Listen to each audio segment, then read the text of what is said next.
Yogananda, the teacher of my teacher, he once said that he was not the guru, that God was the guru, and that he was only God's servant.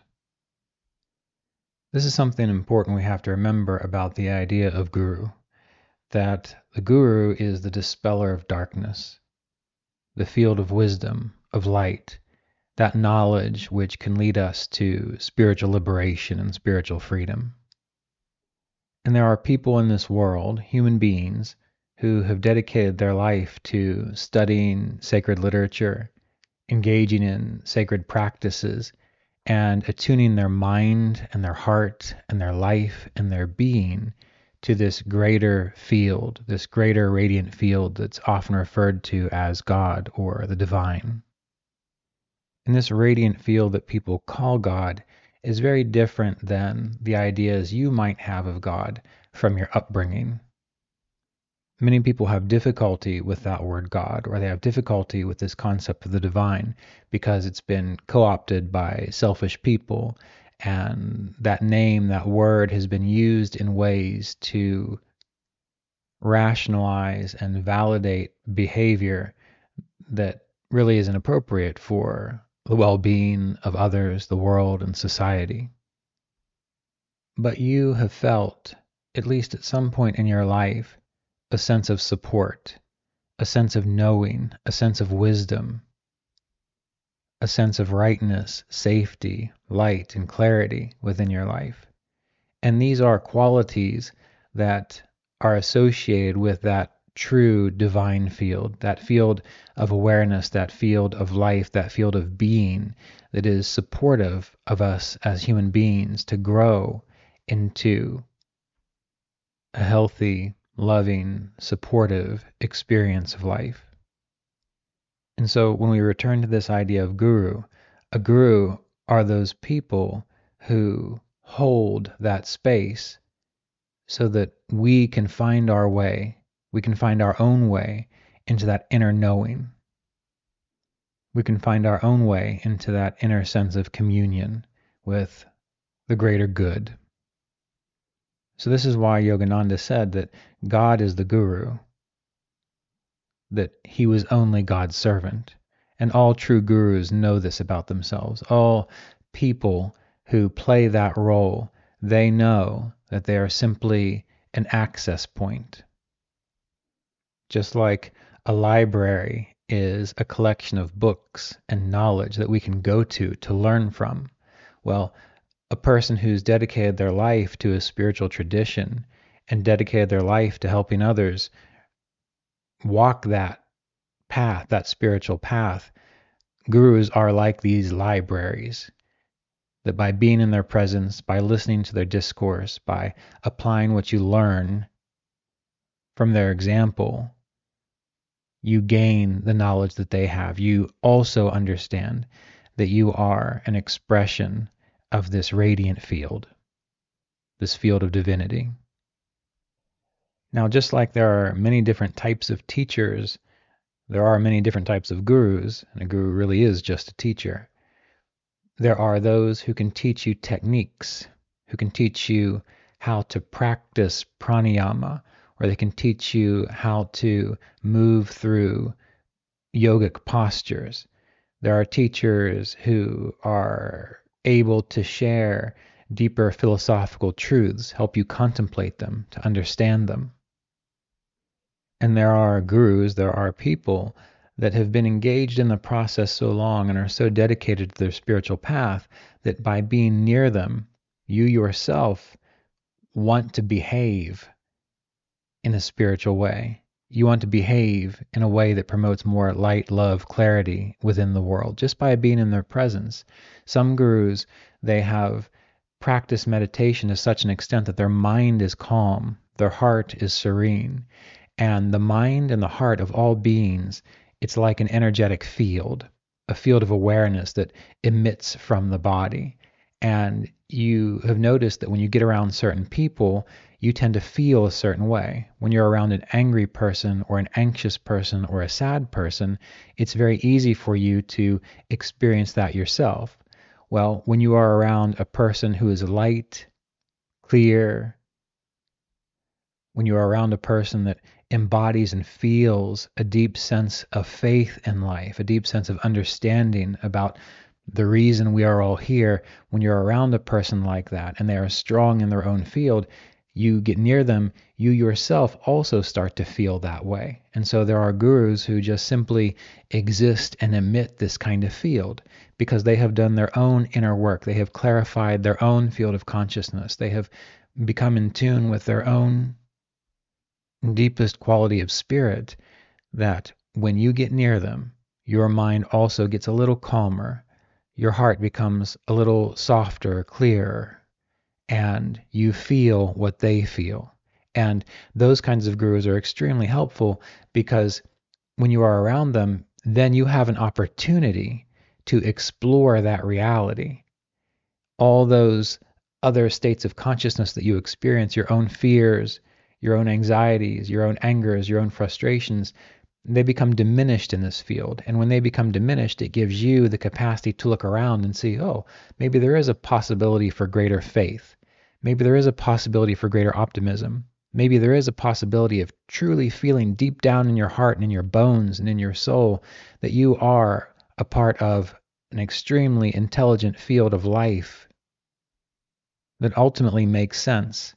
Maybe not intellectually, but it makes sense on a level that you can't really think about, but that you can feel very deeply. And then as you learn to live your life from that point of view, from that perspective, you start to recognize that you can continuously live your life from that perspective. And then when you come back into the experience of your anxieties and your fears and your sorrows, they're not as defining. You realize that you don't have to define yourself by those things. And all human beings are going to have a struggle with participating in the human drama. But as your spiritual path deepens, as your understanding grows, you see it for what it is, a drama that you are engaged in, that you can participate in, but that it's ultimately not defining of who you are. And this is what a guru can know. So how can you be with your guru? I think this is an important thing to contemplate because many people think you have to go somewhere. You have to travel across the world to meet some foreign or exotic person who knows something you don't know. And that is a possibility. It does work that way sometimes. But we live in a more global culture now, and we have access to knowledge, information, and people through technology that wasn't available 100 years ago, 200 years ago, and so on. And fortunately, there are more and more people in almost every society that have engaged in a spiritual path, a meditative process, an exploration of the deeper meaning of life. You can find them in nearly every country. And as I mentioned with technology, you can interact with them no matter what country you are in. In my own life, I've been very fortunate that I met a spiritual teacher, Roy Eugene Davis, a student of Paramahansa Yogananda, when I was very young, or at least very young when it comes to being an adult. And I spent as much time with him as I could. I would go on retreats whenever I could, sometimes several times a year. And this was before the internet was really that big of a thing. So I actually had to drive somewhere several hours, 8 hours, 9 hours at a time, to be with this person for a week or so. And there weren't podcasts. YouTube wasn't really a thing. So I had to actually remember what he said, contemplate that, stick with it, learn from it, apply it until I saw him again in 6 months or a year. And I had his books to read, which was extremely helpful. But I didn't have access to all of the information that we do today. And I was able to interact with another teacher, Vyas Houston of the American Sanskrit Institute, which really helped me in my understanding of the Yoga Sutras and the deeper processes of yoga, the internal limbs of yoga. And I was able to learn from him, from his classes, from phone calls, from email interactions. And all of these things were my way of being with my teacher, my guru. And both of these people, Roy Eugene Davis and Ross Houston, they're human beings like everyone else, but they have dedicated their life to knowledge, to practice, to wisdom traditions in such a way that that's what they're all about. And I would often find with both of these people that even if I wasn't in their presence, if I had sent them an email and I got a response, when I read that response, there was something illuminating in that response, something clarifying within my own mind, my own field. And over time, I realized that you can be, in a way, in the presence of a guru or the guru simply by attuning to their field, attuning to their energetic signature. Who are they?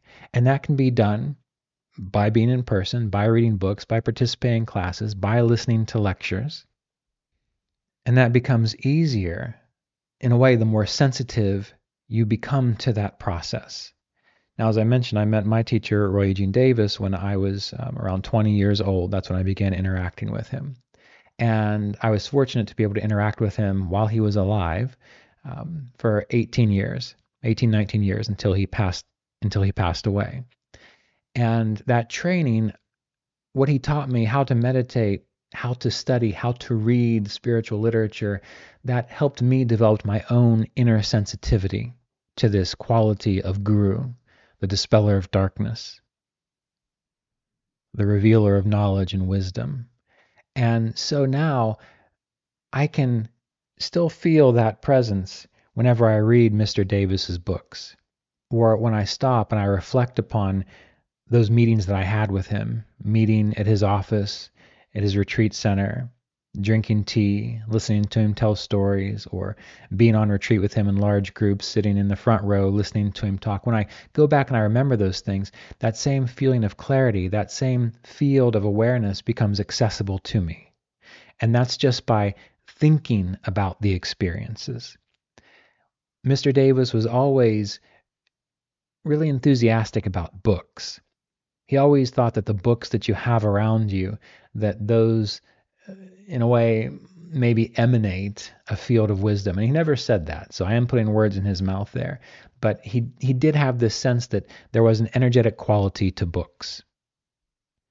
And he had also described how Yogananda had informed his students to keep Autobiography of a Yogi, his best-known book, in circulation, advertising it, keeping it available to people, because Yogananda's energy, essence, wisdom, clarity was imbued in the text of that book. So I think this might be one of the reasons why Roy talked in this way a lot about books. And the reason I'm bringing this up is because I found that to be true too. For example, by my bed, by my meditation chair, by my desk, I have books by those teachers, those gurus, those beings that I find a lot of upliftment from, that I feel when I read their words, it's as if I feel like I'm in their presence. And a few of those teachers I've never even met. One of them died many, many years, several decades before I was born. Another one passed away in 2015. I was really upset to learn that he passed away once I discovered his books, because he was so clear. And when I read the material that he was sharing, it was as if my meditation, my inner life just lit up. And I find that to be true with listening to lectures of these people whom I've never met before. When I go on bike rides or I'm going for a drive, if I put in my earbuds and I just start listening, it's like I feel as though I'm in that space where they were giving that lecture, and I feel that field of wisdom. And so for me, this is a way of being with my guru and my gurus and feeling that field of light. Now, you might not notice this if you are new to the path. And that's because sometimes when we're new to the path, there's still a lot of static electricity going on static interference going on within our mind, within our heart. And that's why we step on the path, is because we want to clear that up so that we can attune to this deeper level of our being, this deeper sense of wisdom and peacefulness. But as you practice meditation, as you try, as you hold that intention to direct your life by spiritual principles, in time, that static interference becomes less. And then when you pick up a sacred text, just holding it in your hand, you can feel the quality of clarity there. Yogananda once told my teacher, Roy Davis, he said, "Stay in tune with me." He says, "When you stay in tune with me, I can help you. When you don't stay in tune with me, it's like there's static in the radio signal. And so it's harder to have this rapport, spiritually speaking, energetically speaking." And again, what is this idea of attunement? It doesn't mean that you have to worship the person or deify the person or turn them into some otherworldly being. It just means that what they found important, what they found meaningful, you yourself look to bring that sense of importance and meaning in your life, into your life. And that occurs by, again, being curious about how did they live? How did they think? How did they behave? What was important to them? And you yourself try to live in that same way. If a spiritual teacher mentions that truthfulness is extremely important in all things, and you ignore that, and you don't engage in truthfulness, then it's going to be very hard for you to stay in tune with that person, with their ideals, with their wisdom. But if a teacher emphasizes this quality of truthfulness, and you yourself say, okay, well, I have my issues with truthfulness. I tell some little white lies every now and then, but I'm going to do my best to live with authenticity and integrity and to be truthful without harming others. And you'll find that if you do that, it's like you start understanding what that spiritual teacher understood. If a spiritual teacher says it's important for you to meditate every day, to calm your mind to the best of your ability every day, maybe even twice a day, and then when you're not meditating, you do your best to live as a good, wholesome human being, a kind person, a compassionate person. If they say that, and if they live that way, and if you yourself do your best to figure out how can I live that way, embody that, even though you might fail a whole bunch of times, you might not even understand it in the beginning, but you have the intention, you want to try. What happens is it's as if you are turning the dial on your radio so that the signal comes through more clearly. Or those of you who don't remember what radios are, think about a microscope or a telescope, or when you're looking at something that's kind of out of focus and you can adjust a lens so that it becomes in more focus. So by living in this way, by having this understanding of how do you attune to your guru, how do you be with your guru, you are adjusting that lens so that the reality of what they know, the wisdom that they know, the enlightenment that they experience comes more and more into focus in your own life. Or you adjust the dial on the radio so that you can hear more clearly that inner still voice of guidance and intuition, that which guides them. And ultimately, this is the best way to be with your guru, not tracking them down, not having to spend time with them all the time, or think that you have to move to the city that they live in so that you can go to every meditation session that they lead, but simply living in this way. Now, again, I don't mean to say that physically visiting with your teacher, doesn't have any positive benefit. It absolutely does. But you don't want to become dependent on that. So we have to look at this like a recipe of success, and there are many different facets of that. So, number one, yes, meeting with a teacher, experiencing their presence is extremely helpful. And that's really helpful in the beginning stages. Then, attuning to them by studying their works. What have they released talks, videos, books, studying them, paying attention to them, thinking about them, and then applying what you learn from those things. That is what is going to make all the difference in the world. And then in time, you become so sensitive that when you look at their picture, or if you have a stack of their books by your bed, a sense of reverence is just naturally there.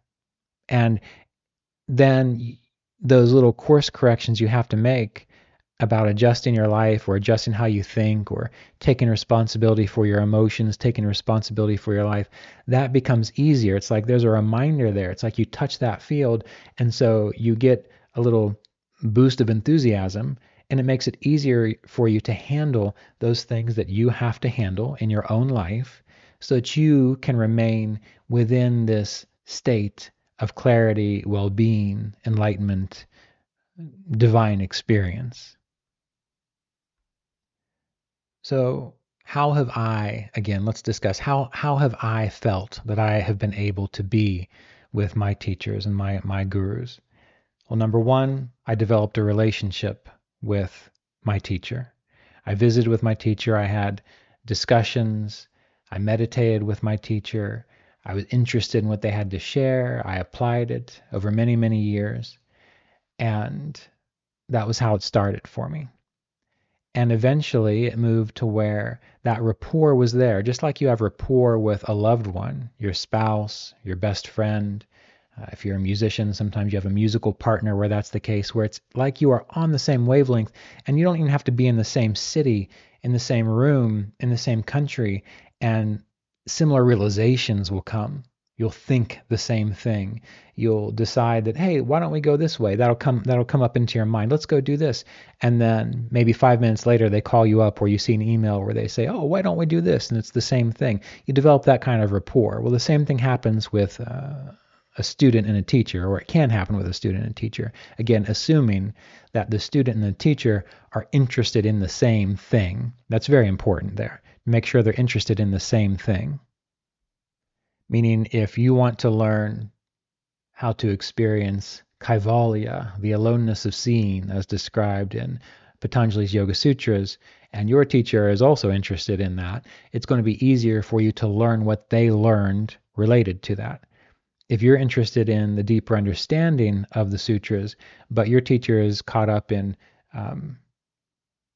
positive thinking, which is wonderful and fine, but that's not really what you're interested in, it's going to be harder for you to share that same kind of deeper rapport and that deeper understanding. So being on the same wavelength, wanting the same thing, is extremely important.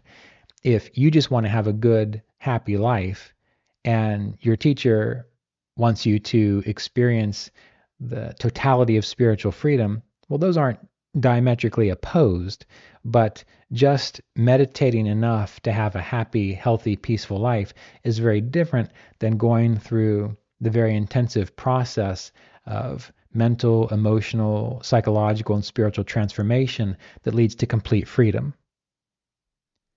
One of the most interesting things that happened to me after Roy passed away in 2019 was that I was led to books, I was led to texts that I didn't really have any interest in previously. But after he passed away, as I got deeper and deeper into my meditation process, I started having realizations that I couldn't confirm with him because he wasn't physically alive for me to go visit or to email. But these realizations would come to me, these deeper understandings would come to me, and they felt as authentic as anything else that has ever come my way in contemplative practice. But I did not have my teacher to physically confirm or deny this with. And I'm not one of those people that really thinks it's helpful to have a teacher that you've never met or that isn't alive or embodied anymore. Because if you have that situation, that can be inspirational to you and that can be helpful, but that gives you a little bit of wiggle room to stay engaged in your own fantasies and to not grow in a way that is authentically transformative for you, because there's no one there who can step back, observe the bigger picture of your spiritual path, and then say, well, you might be a little off here, or I see where you're going, but we need to adjust our perspective a little bit. A real spiritual teacher will see how you need to grow and can gently guide you in that way. And when you don't have someone like that that you can actually interact with, it's a little harder. It's a lot like giving yourself self psychotherapy. Now, there are plenty of people that can help themselves, that can see deep into uh, the depths of their being and make changes. But most human beings don't have 100% capacity to be as objective as they need. So that's why we have counselors and therapists, because even the brightest person can have defense mechanisms that they are unaware of. So this is the whole reason that the yoga tradition has this concept, this idea that you learn from a living teacher, and then you yourself become spiritually mature, a spiritual adult, and then people can learn from you. There's this constant presence, this real time presence that is not dependent on your potential fantasies. But anyway, back to the point. So after I started having these realizations, knowing that even though I feel I'm a decently intelligent human being with a fair level of self-awareness, I don't just accept everything that comes into my mind and my consciousness as though, oh yes, that's perfectly fine. I like to make sure that it is actually in a line with an established tradition or understanding. So after Mr. Davis passed, I began having these realizations, and then all of a sudden, these books started coming into my life, and they were of teachers who are no longer alive, and they were not well-known books, and you really had to dig for them. So someone just mentioned them to me, and they popped up again and again, and they were hard to find. But when I finally dug them up and found them and read through them, I stood back and I said, "Wow, that's really fantastic!" Because all of the stuff that I had been realizing and understanding since my own teacher's passing is in this book. It's as though it was a confirmation of the reality. Just like when I would have a realization, I'd run it by Mr. Davis. What do you think about this? And he'd either say, "All right, yeah, that's good. Keep going with that," or he'd say, "Well, maybe back up a little bit and go this way." So I found that even after my teacher passed, that there was this inner guidance there, and it was coming in a different way, in a really fascinating way. But that occurred after almost 2 decades of interacting with a living human being who I called my teacher. So I think that really helped with discernment in the first place. It's not that I didn't or that I don't trust myself. It's simply that I am very aware of how the human condition can self validate and rationalize things. We have to be very conscious of that. And so then, as time moved on, these books that I had, these recordings that I found, they became an addition to this greater library, this inner library that I had built and developed and cultivated, actually interacting with my spiritual teacher, so that now, when I sit down, these books are sacred to me. Sacred because of the knowledge that they hold, because of what they have revealed, because of what they have shared, because of what they have taught me. But not just because they are words and information, but because they were instructions and direction. And I read them and I said, okay, I'm going to follow this instruction, this direction. And following that instruction, following that direction resulted in even more clarity, a more illumined experience of life. And so I deeply and truly appreciate that. So these days, for me, being with my guru, being with my teacher, encompasses all of these things.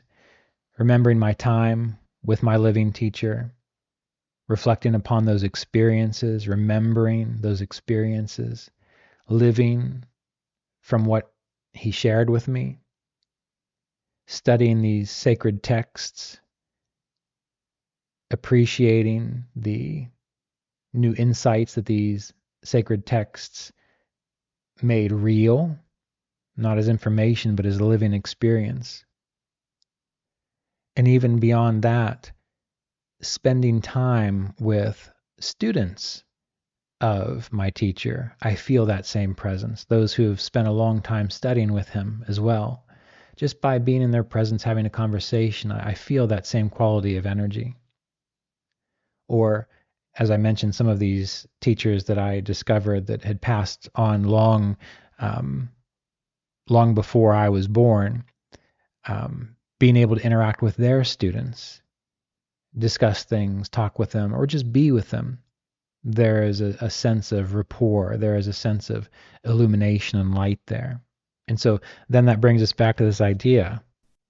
When Yogananda said, God is the guru, I am not the guru, I am only God's servant. Really what that's saying is that we have these physical forms that are expression of this divinity.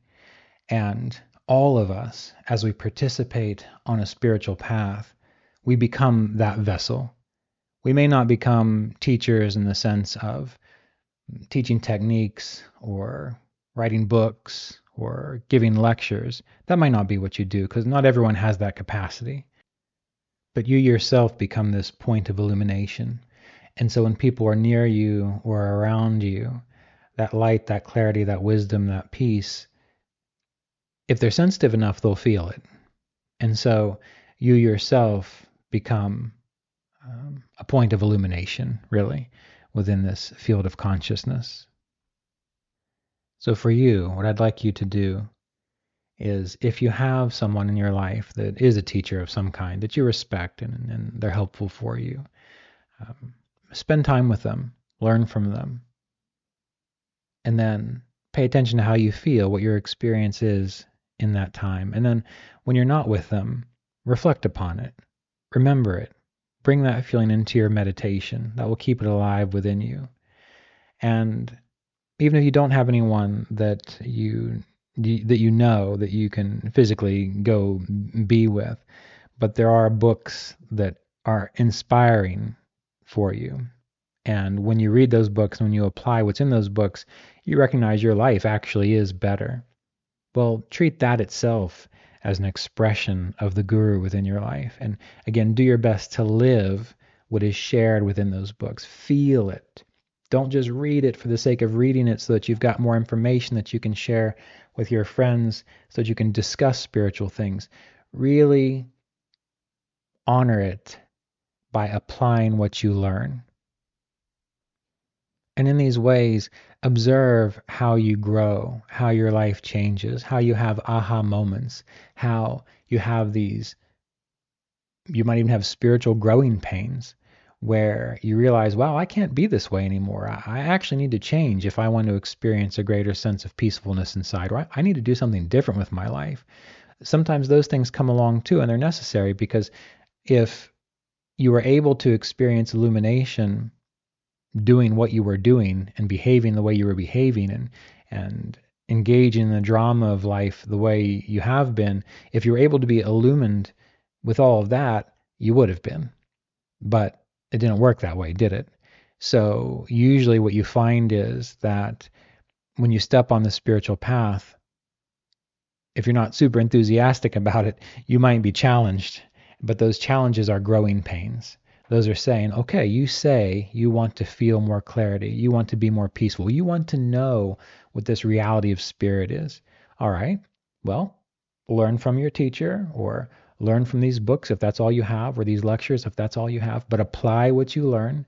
And then if there's a little struggle that comes up in you, that's pointing out, here's an obstacle that you need to overcome, move through, transcend, heal, so that you can experience what you say you want to experience, so that you can live what your intention is.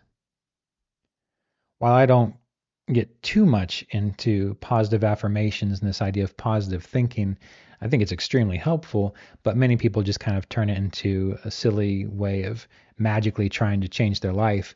But if you engage positive thinking and positive affirmations such that you make the affirmation and you work to try to think in a more wholesome way, but then you have to live as though that affirmation were true. You have to actually move into it in the physical realm. And when you try to do that, sometimes there's resistance. more anxiety comes your way, or you start noticing that your friends are more critical of your choices. You make an affirmation that you want to be healthier and happier, so you change your diet, and then you go out to eat, and your friends wonder, why are you eating a salad? And they give you a hard time about it. And it's a simple example, but you know what I mean. These things happen when you want to be happier, clearer, and healthier, and other people whom you've spent a lot of time with who are tend to be pessimistic say, oh, why are you thinking that way? That's not realistic. And so this criticism comes your way. But what's happening is you've made an intention, you want to change, and you can, but now you're seeing part of the reason that you have been living the way you have been, because the people, the states of consciousness around you don't resonate with that. And sometimes it takes some work to move through that, to outgrow that, and to grow into that which you want to experience. And this is one of the main roles of a guru and a teacher, is to be that kind of person who is embodying what you want to know and can support you and can give you enthusiasm, because you see that they have gone through that same process and they themselves are now consistent, dependable, happy, peaceful, able to navigate the troubles of life without being traumatized all the time. They have done that too. And so by reflecting on their lives, by thinking about what they did, how they behave, that is a field that you have access to help support you to change. And again, it's just another example of how will you be with your teacher? You be with your teacher by undertaking this task of life, of positive change and positive growth. For me, my teachers have been very inspirational in their consistency and in their devotion to what they do. They didn't waver on their path. And if they did, well, we saw how they overcame those difficulties. But they were like a beacon of, well, inspiration is the only word I can think of. They were like a beacon of inspiration, because I knew that someone was able to know what they know. Someone was able to walk this path for several decades and stay with it and grow through it and realize higher truths, greater inner certainty, a sense of inner communion. They did it. They dedicated their life to it. And because they did it, and I've seen the transformations, and I've seen the transformations in their students, I know I can too. And that is very valuable in this world and in this life. So whenever you are thinking about or wondering who your teachers actually are, think about people like that. Those are the ones that are going to be the most uplifting and supportive of you on your spiritual path and on your spiritual journey. So reflect upon, remember all of these things, find ways to keep this idea in your life. And if you can do that, you will always feel like you are supported. And you will know how to be with your guru or your teacher. And if you don't have one, you will eventually find one, and you will know how to appreciate that relationship. I was just having an email correspondence with a student of Roy's who had been a student of Roy's longer than I'd been alive. And so she had quite a lot of time with him. And one of the things I was reflecting upon is that I miss him. I miss him in the sense that even though I deeply appreciated the times with him, meaning I don't feel regret in that I wasted anything. But when someone isn't there anymore to physically interact with, that you have had a very meaningful relationship with, even then, even if you've done your best, even if you were present and you don't have any regrets, there's still a sense of, I would love to be in his physical presence again right now. I remember one time he was giving a talk, And he was describing how someone had asked Yogananda, what will we do when you're gone? Who will replace you when you're gone? And Yogananda said something like, only love can replace me when I'm gone. And that's a very meaningful thing, when I think of Mr. Davis, even though I can't physically be in his presence, the inspiration I got from him, I see it in the lives of the people that I'm able to interact with. And so the students I've been able to work with, I feel that it was because of him that they are able to learn and grow in the ways that they are. And there is a kind of love there. It's not love like this sentimental Hallmark card love. It's more of just a deep, abiding sense of presence, a deep, abiding sense of faith and certainty. And so it's interesting to have a teacher in your life that you were able to interact with, and then they pass away. And now what you feel is the greater field of them, and the students that they have worked with, and the students that I interact with now. You see the bigger picture of how important their dedication, their devotion was. He began teaching when he didn't begin teaching. He was initiated into Kriya Yoga when he was 18 years old, and he stayed with it and served as a teacher until his passing, just before he turned 90. That's a lot of decades of devotion, and it's really a wonderful thing to be able to internally feel back into that, to feel that power, to feel that presence, to feel that reality, and to also see how it is perpetuated into the present moment and beyond. And so all of us are part of this greater lineage. And if we can take time to feel that and to remember that, oftentimes our meditations will be a little easier, and our lives will tend to make a little more sense when we zoom out a little bit and see them from the bigger picture. Okay, well, thank you for taking the time to listen to my reflections on this topic. This is something that has been coming up for me a lot lately, and I thought it might be important to share. So I hope you've enjoyed it, and I hope this has been beneficial for you. Peace.